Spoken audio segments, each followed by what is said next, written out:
I watched The Magdalene Sisters, directed by Peter Milan, for my historical film project, and it started off as a school project, but it's now become one of my favorite movies because it's such a great film. It's essentially the story of three girls who go to an asylum run by nuns of the Catholic Church in Ireland during the 1900s. And they're punished, basically, one is punished for being raped by her cousin, one is punished for having a baby out of wedlock, and another is punished just for being too beautiful and tempting boys.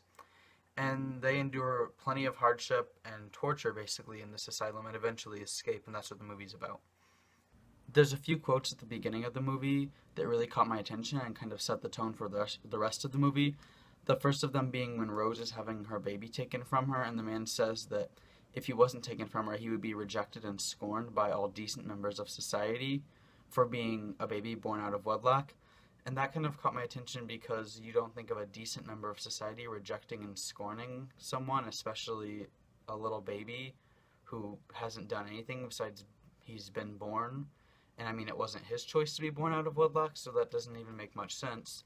So that definitely caught my attention, and it set up the tone of people just being rejected and scorned for no reason by people who are considered decent, because the people who are considered decent in the movie are actually the least decent. Another one that caught my attention was right after the girls had gotten to the asylum, and Rose, who had had the baby out of wedlock, and that's why she was in the asylum, she was lactating because she had just had a baby, but she obviously wasn't breastfeeding because it had been stolen from her when she was thrown in the asylum. And she was in a tremendous amount of pain, screaming and crying in the bathroom the first night. And another girl ran in and said, "Make sure you don't start leaking. The nuns go crazy if you start leaking." And that was strange because she's literally just being punished for something her body is naturally doing. I mean, she obviously wasn't choosing to lactate or be in all this pain. She wouldn't choose to leak, but she would be punished for it. And that really sets up the tone of they're just punished for basically everything, even things they can't control. Essentially, they're just punished for being women. As far as casting goes, I didn't recognize any of the actresses before watching the movie, mainly because they're all Irish actresses, and I haven't watched very many Irish films. But all of the actresses in the movie were tremendously talented. Dorothy Duffy played Rose, and she was probably one of the most amazing actresses in the movie because she was able to convey such strong and passionate and intense emotions. At the same time, she was able to portray very subtle but still intense emotions, and this is especially seen in the scene where her baby is stolen from her in the hospital by a priest to be given up for adoption. Eileen Walsh plays Crispina in the movie, and she does another amazing job of portraying such a broad spectrum of emotions on Crispina's part. At the beginning of the movie, although Crispina is mentally ill and has an eating disorder, she still seems put together, like she understands how everything works in the asylum and she's well adjusted to living there. But in the last scene of the film, which is a very sad scene, after she's been transferred out of the Magdalene Laundry into an insane asylum, she's looks completely different. She doesn't look well adjusted at all. She's shaking. She almost looks like a terrified animal, and it was very heart wrenching to see that. And she did an amazing job of portraying Crispina's downfall throughout the movie. As far as cinematography goes, this movie was amazingly filmed. I like how it was filmed on sort of a grainy, oldish looking type film. The movie was made in 2003, but it looks like almost archival footage from the 60s when it took place because of how grainy and bland the film looks. And I think that was a very good choice by the cameraman.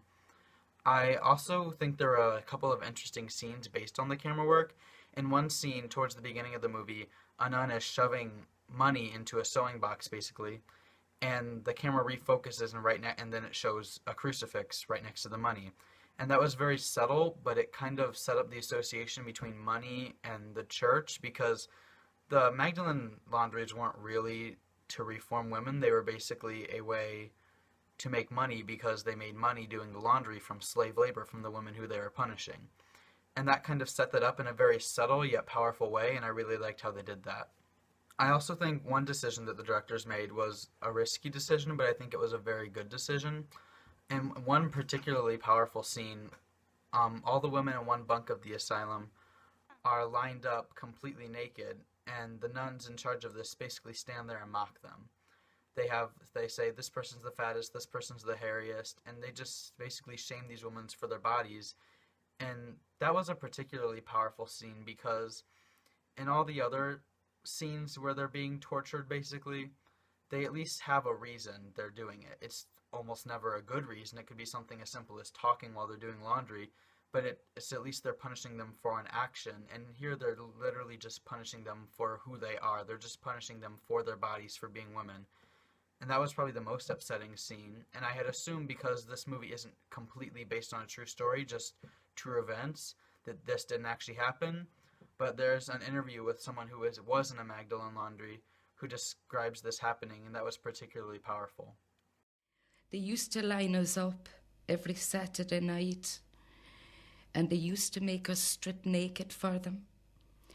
And they would be standing at the bottom of the laundry, and they would be laughing at us, and they would be criticising us. And if you were heavy, fat or whatever, shout abuse to us, you know. We had no privacy with them at all. No privacy. They enjoyed us stripped naked. So as I said, it was a very uncomfortable and unsettling scene to watch, and it was even more upsetting when I realized that that actually did happen and these women did have to go through this. In terms of historical accuracy, it's important to note that this movie isn't a true story, but it's based on true events and the historical background of the time. So there weren't really three people named Rose, Bernadette, and Patricia who were all sent to a Magdalene, the same Magdalene laundry at the same time, who became friends and then eventually escaped. That didn't happen as far as we know, but all of their characters are based off of real victims of the Magdalene laundries who were interviewed for various films, particularly a documentary called Sex in the Cold Climate, which was the documentary that inspired Peter Milan to write this film. So they are based off of true characters, but the exact plot of what happened to them did not happen. However, many of the situations that they are in the movie did happen. One particular scene that hasn't really been proven to be historically accurate was the scene that reveals that Crispina, along with many other women, had been being sexually abused by priests while they were in the prison. It does not necessarily mean that this is false or untrue, but there is only one reported incident of sexual abuse in all the Magdalene laundries in Ireland at the time, and it was from another inmate, not one of the priests. However, this could be true because the women were basically sent away into these Magdalene laundries by the state, but the state did not keep any records or check on them or see how they were running or maintain them in any way. Once they were turned over to the laundries by the state, they were just done with the women. They were done with it. They didn't care what happened inside the walls of the asylums. So it's very hard to discern whether or not this actually did happen or if there were incidents of sexual abuse, because there's no written records, because if you were trying to cover it up, you wouldn't make written records of it, obviously. This film was, as anyone would assume, extremely controversial. The Vatican had called it anti-clerical. It had been protested by the Catholic League. There had been email campaigns to say, make sure nobody sees this movie in America. It was a ridiculously controversial movie because the historical accuracy. Some people said that it was manipulative and exaggerated how terrible it was, while others didn't. This film has been described mainly by Catholic organizations for obvious reasons as manipulative and grossly exaggerated, making these Magdalene laundries seem much more terrible than they actually are. However, the director said that he has never actually found anybody to be able to prove that it was inaccurate. The people who have come to him complaining were actually victims of the Magdalene laundries who said that he wasn't even close in depicting how terrible it was, which is extremely shocking. One victim of the Magdalene laundries, Mary Norris, told the Irish Independent, "Plenty of people will think the events in the film have been exaggerated to make it more dramatic. But I tell you, the reality of those places was 1,000 times worse. In reality, we were totally incarcerated. You could see nothing but sky." So that's very shocking to think that this terrible movie that was so unnerving as it was could be even worse in real life. I mean, I assumed watching the movie, even though I knew that it was clearly a terrible situation, that some parts were exaggerated to make it a more exciting and sellable movie. But many reports from victims of the actual laundry said that it wasn't even close to being as terrible as it actually was.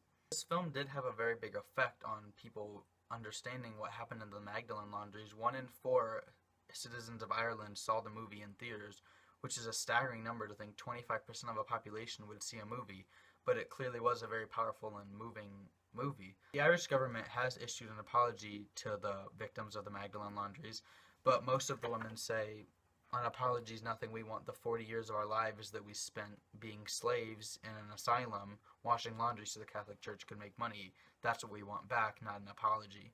Overall, this is an amazing movie. It was very uncomfortable to watch and to see these painful things happening to these women, but I think it's important to see that because that is what happened.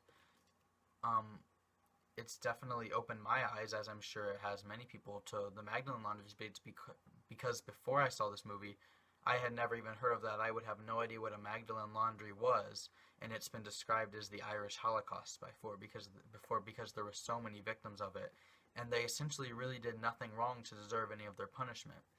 I would recommend anybody who enjoys this movie to see Sex in a Cold Climate. It's the documentary that inspired Peter Milan to film this movie. It's much more historically accurate because it's a documentary and there's interviews with victims of the laundries. So I would recommend that to anybody who is interested in this movie, or really just anybody in general, because it's such an important topic that I think everybody should know about. So overall, I think it's an amazing movie. Everybody should see it, and thanks for watching.